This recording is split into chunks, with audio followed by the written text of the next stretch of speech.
God didn't invite you to homeschool just for the sake of your kids. He invited you for your sake as a mama, and for your husband's sake, and for your sake as a family. Hey everyone, this is Yvette Hampton. Welcome back to the Schoolhouse Rocked podcast. I'm back today with Mr. Steve Lambert. I'm going to call you Dr. Steve Lambert because you were on that panel with all those other doctors, and we'll add some letters to the end of your name. If you don't know what I'm talking about, go back and listen to Monday's episode. But first, before we get rolling today, I want to thank our sponsor, CTC Math.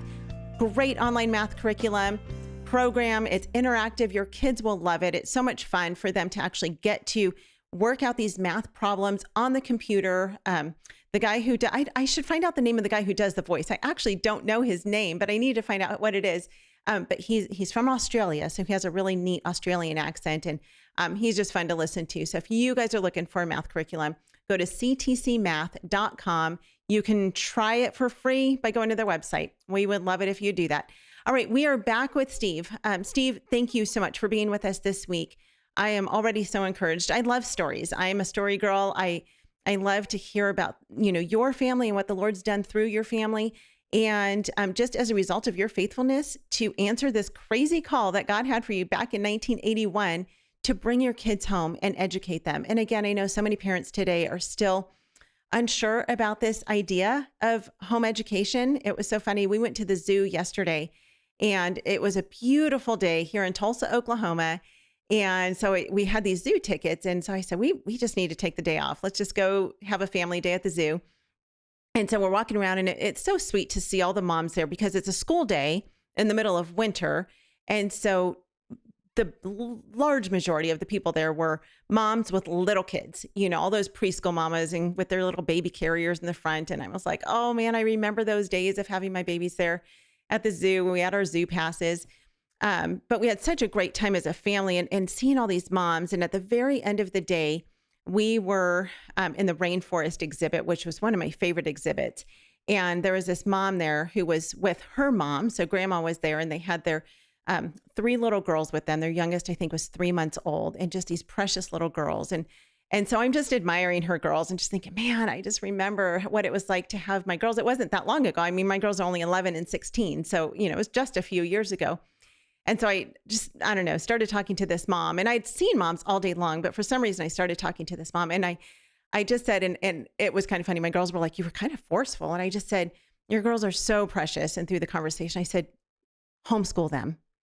And it was so funny because she said, oh, I do homeschool them. We do this program called Classical Conversations. Have you heard of it? And I said, oh yes, we used to do CC. And so we had this great conversation, and it turns out that she was a second generation homeschool mom. And I'm at this point now where I want to shout it to the world. I just want to say, just take your babies home, homeschool them. You can do this. You really can. And it's not easy, but it's worth it. And so we need people like you, Steve, to come alongside us and to remind us why we're doing this, and to bring that encouragement, and to say, you know what, my kids are in their 40s and they did great, and they've now homeschooled their kids, and now their kids are, moving into adulthood, and how exciting it is how God has used this generationally in your family and really truly impacted more than just one generation of kids. So how have you seen, obviously you've said that your kids you have 2 daughters, right? Right. Mm-hmm. And so your daughters have gone on to graduate their kids. How have you seen your family dynamics grow and change with your grandkids as a result of them being homeschooled? Well, it's interesting because we have so much more time with our grandkids. I feel so sorry for so many grandparents today whose grandchildren are not being homeschooled because they only see their grandkids, there's no time anymore. Right. Because the kids wait for the bus at 10 till 7. They get off the activity bus from junior high at like 5:15, grab a bite of dinner, start on their homework, go to bed. Grandparents are not even a part of the equation anymore. And it's a shame because the wisdom of grandparents is a tremendous asset for grandchildren. The last place that I want my kids or my grandkids getting all their information on life and the birds and the bees is from a whole classroom full of other 13-year-olds. That's probably Right. not, that's like an alcoholic getting counseling from his bartender. That's probably not a great way to do it. So we've been able to develop wonderful relationships. My oldest granddaughter got involved in horses, for example. And one of the great things about homeschooling is it allows kids to find out what they're good at and for us to develop those strengths into lifelong, life-changing experiences. So one of our granddaughters became interested in horses, and that interest became um, really a passion. And so we were able to get her first horse. Eventually became part of importing a horse from Belgium for her, which was quite an Wow. adventure. And then I went, and she and I stayed together down in Florida for one entire winter, where she was riding with some of the greatest world equestrians, taking lessons from the U.S. Olympic team coach, riding with a number of other Olympians from around the world.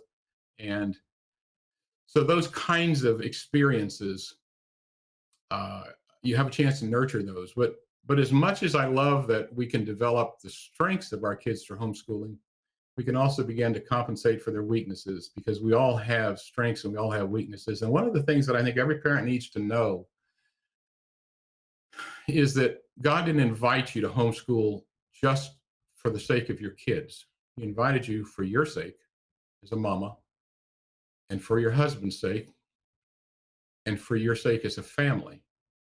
Because only in the process, I think, of being together through the homeschooling journey can you really begin to explore those family dynamics, because there's literally a couple of hours a week of family time if your kids are in a public school or even a private school classroom. And that process matures all of us. Um, I tell moms this all the time. Do you realize that you have stuff? You realize as a mama, you got stuff. We all have stuff. And maybe the Mhm. Lord's been talking to you about your impatience, or about your procrastination, or about your failure to be able to do this or that since you were a little girl. And you've kind of gone on your way and ignored that. And so, if that's true, God gave you a husband so that you would have a living witness to remind you about your stuff. And if you were stiff necked, then He gave you children so that now you have several living witnesses to remind you about your stuff. And if you were still stubborn and stiff necked, He invites you to homeschool. And now you have a whole room full of little living witnesses all day long saying, Mama, why do you always wait till the last minute? Mama, why are you always so angry? Mama, why do you always lose your temper? Mama, why? And suddenly we come face to face with our stuff as parents, as fathers, as mothers. And the Lord knew that when He invited you to homeschool, because He wanted to clean up some of your stuff, just like He Mhm. wanted you to help with your kids.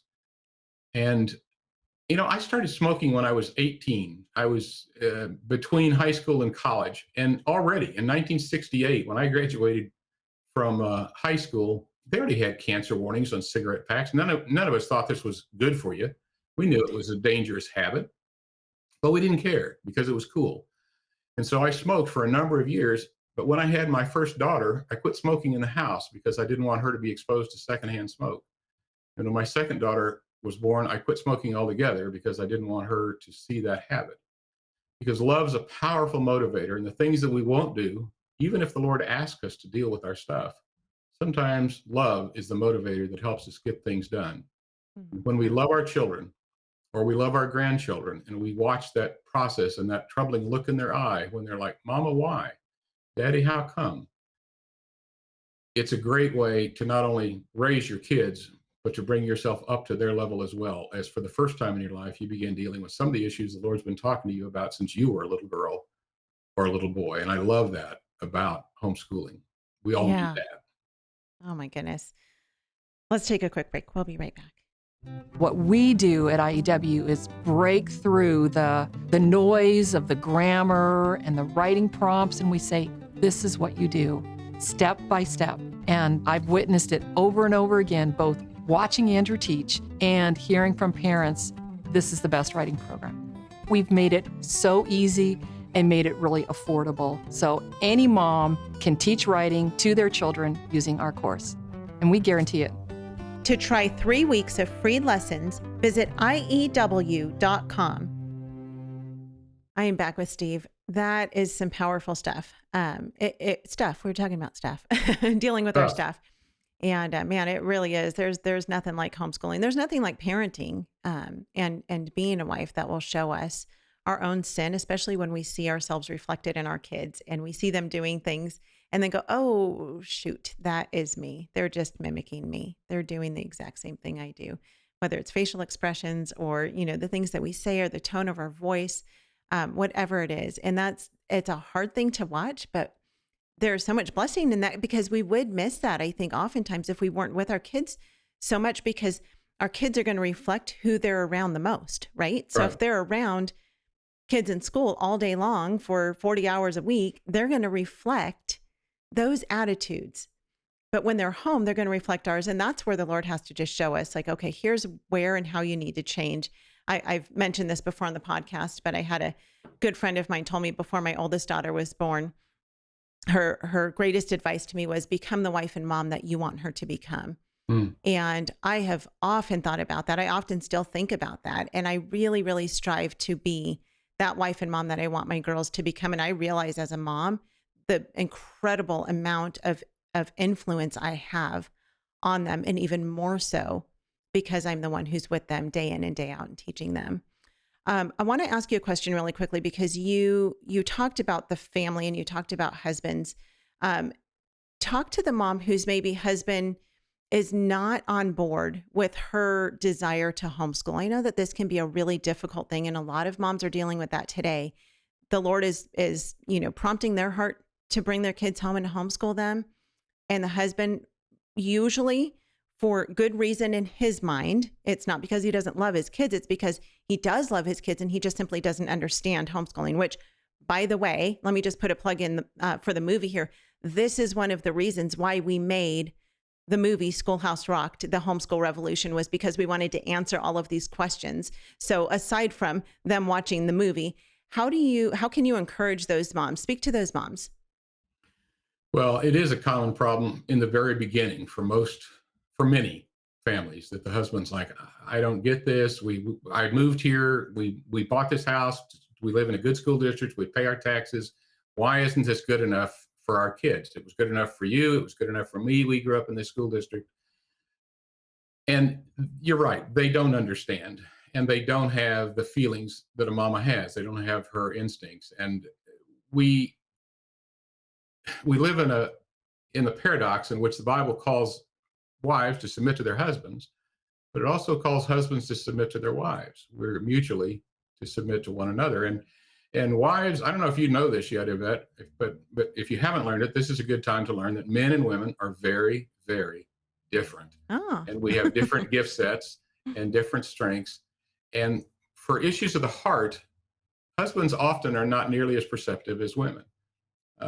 Guys are kind of cerebral, and I know lots of brilliant women, but they have usually stronger sense of heart and sadly, in some instances, a closer walk with the Lord in many cases than their husband does because, and I understand that he's busy, he's trying to hold down a job, maybe he's holding down 2 jobs, particularly if mom's now homeschooling and he feels like I've got to take on a second part-time job to make up for her leaving the workforce to homeschool. But the proof is in the pudding, and getting your husband out to meet some other homeschool dads who will tell him, oh, I know exactly where you're coming from, man. I felt the same way. I rode my wife day and night that first year, but you know what? I wouldn't change it for anything. Now, if I had to work 5 jobs, I would never put my kids back in school again because I've seen the difference it's made for us as a family. I've seen the growth in my wife, her encouragement, her blossoming into a whole new gift set that she didn't even know she had because the Lord called her to this. And I see the difference in my children's lives.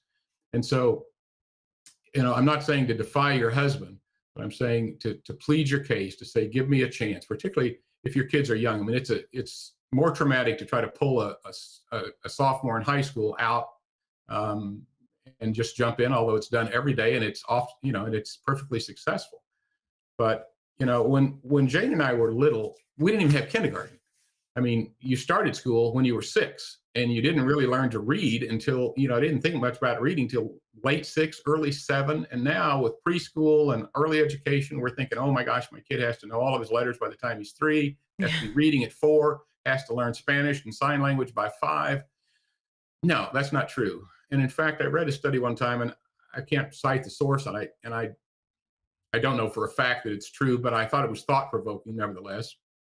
It said that if you had a child who was raised by wolves and lived alone with no human contact in the forest until he was 12, if you put him in school at age 12, by the end of the year, he would be caught up with all of his peers.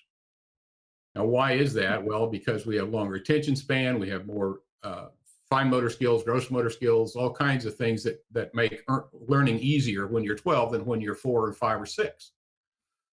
So whether that's true or not, the concept is simply this, that if you're experimenting at age 5 or age 6 or even age 7, it's not like, oh my gosh, that's it. We've blown it. They're never going to get into college now. We completely messed up. We homeschooled when they were in kindergarten. Their lives are a total wreck now. No. In fact, oddly, you'll find that they're probably well ahead of their peers if you decide to put them back in a public school 2 years from now and the experiment was a failure. But I almost guarantee you, without exception, if the Lord's called you to do this, the husbands' hearts will turn. In fact, the Bible tells us that that's one of the signs that we're looking for, is to see the hearts of the fathers turn toward their children. And when they see not just the intellectual growth, that's going to happen. That's a byproduct. I mean, that's the least of our concerns, is the academics. What we're looking for is character and intellect, growth, and the heart, the spirit, submission, obedience, those kinds of issues.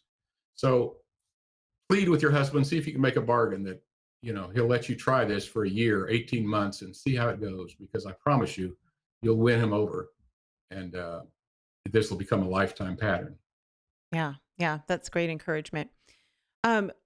What do you see when moms are bringing their kids home and dads are bringing their kids home? I shouldn't just say moms. When parents are bringing their kids home, what do you see as the number one hurdle that they're having to overcome?